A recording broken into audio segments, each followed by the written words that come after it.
Winspace T1500, the official frame set for cycling YouTubers worldwide. The very same cycling YouTubers who crap on brands like Trek and Specialized for being wildly expensive and then only end up buying a Specialized LA Sprint due to the social pressures of wanting to be popular in their local cycling club. Winspace is the antithesis. That's right, I said it, antithesis. Black people do read good sometimes, but Winspace is like the big middle finger to the major bike brands out there, offering quality and race-proven products at nearly half the price as the big brands. Winspace is kind of like Rage Against the Machine. You know that band. Rage Against the Machine and all of their followers and listeners, people like to listen to them because they go against the man and they go against the system, only to realize later that Rage Against the Machine was put together by the very same record labels who they speak out against. So Winspace is able to offer a significant value in the products because one, they are a direct-to-consumer brand, and two, because their frames are manufactured in some of the very same factories as the big major bike brands out there. UCI approved. While this means the frame has undergone rigorous testing to meet the industry standards of safety, aka bribing the UCI mafia, what this really means for you and I is that you get to brag to your friends at the coffee shop about how your so-called cheap Chinese bike could technically be used at the Tour de France. But in reality is you've never competed in any UCI sanctioned event. You barely even contest the sprint during your Sunday group ride. So yes, you can have the confidence knowing the frame won't randomly crap out on you, causing you to crash on your face during a sprint due to subpar craftsmanship and quality. Built tough. I'm built tough. Built tough like Ford tough. I'm tough, built tough. The handlebars are a one-piece carbon cockpit. I opted for the 40 centimeter width and 125 millimeter length stem version. It's worth noting traditional stems are measured from the top cap bolt to where the stem meets the faceplate. However, integrated cockpits are typically measured a little bit differently, usually from the top cap bolt and instead to the imaginary center point on the tops of the handlebars. So what this means for the integrated cockpit is that the stem length is effectively 15 to 20 millimeters longer than advertised on the website. But hey, the longer the better. Under promise and over deliver, if you know what I mean, right? You know what I mean, right? Over deliver. Hey, Patty, how do I meet attractive lady cyclists in my area? One word, slam your stem.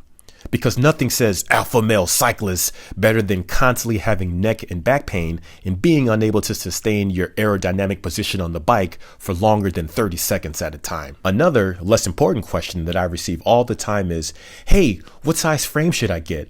I'm such and such height and I have such and such emceeing. Bruh, literally, I don't know what size you should get, okay? I mean, people barely take my YouTube seriously enough for me to even offer up recommendations as gospel, but there are literally 4 different methods to find your bike frame that are way better than any advice I can give you on my YouTube channel. Number 1, you can literally go to the Winspace website and they have the sizing charts. Number 2, you could actually email Winspace and they can recommend you your size frame. 3, you could compare bike geometry from your old frame to the Winspace frame. Or 4, go see a professional bike fitter. And you know what else really grinds my gears? Forgetting to apply wax lube to my chain before a long endurance ride. So the chainring out front is courtesy of Absolute Black. It is a 53 tooth outer chainring and the inner is a 39 tooth chainring. Moving out back, the cassette we have is an 11 to 28 tooth cassette because Chicago is about as flat as my jokes have been going for these past few minutes. People like to say, well, that's a pretty big chain ring you have there. And I say, yeah, that's because Chicago is super flat and it's a sprinter's paradise. But more importantly, do you know how many times I've actually used the 39-28 gear on my bike? Probably once. But do you know how many times I've used the 53-11 gear? Also once. Okay guys, can we please be serious for at least one moment? This video is kind of going off the rails and this man hasn't even began to talk about the long-term part of the video yet. I'm about to click off and go watch me a GCN video. So I do want to talk about my power meter and my bottom bracket setup because this actually is important. The power meter that I'm running is a spider-based power meter courtesy of Quarq. This is their D4 model. and it comes with the SRAM or the Quarq carbon fiber crank arms, super duper light. And the bottom bracket that I'm running is a ceramic bottom bracket with the bearings, courtesy of Kogel bearings. The power meter has been extremely reliable for this last year. I haven't had any dropouts. The power has been super consistent, and being that the power is spider based, that means you can run whatever style of cleats that you want. In my case, I'm running the Look Keel blade pedals that include the ceramic bearings inside of them. Also extremely reliable. And the reason why I bring up this topic is because in order to run the Quarq D4 power meter, the system that they use as far as bottom brackets is they use the dub bottom bracket system because the crank arms have the 29 millimeter spindle based arms.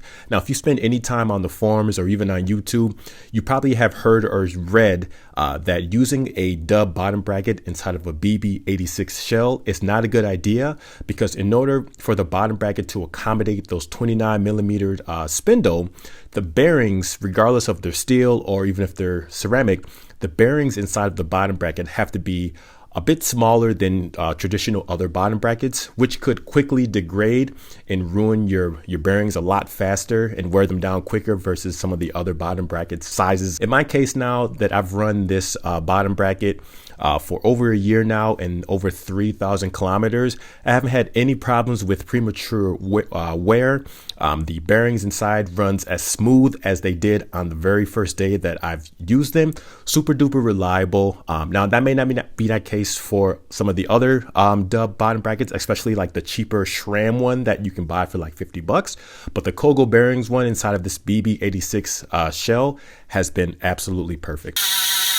Lun Hyper D67 Aero wheels. These are the latest generation of Hyper wheels, and I've already done a full video on these wheels, but I will just give you some of the highlights.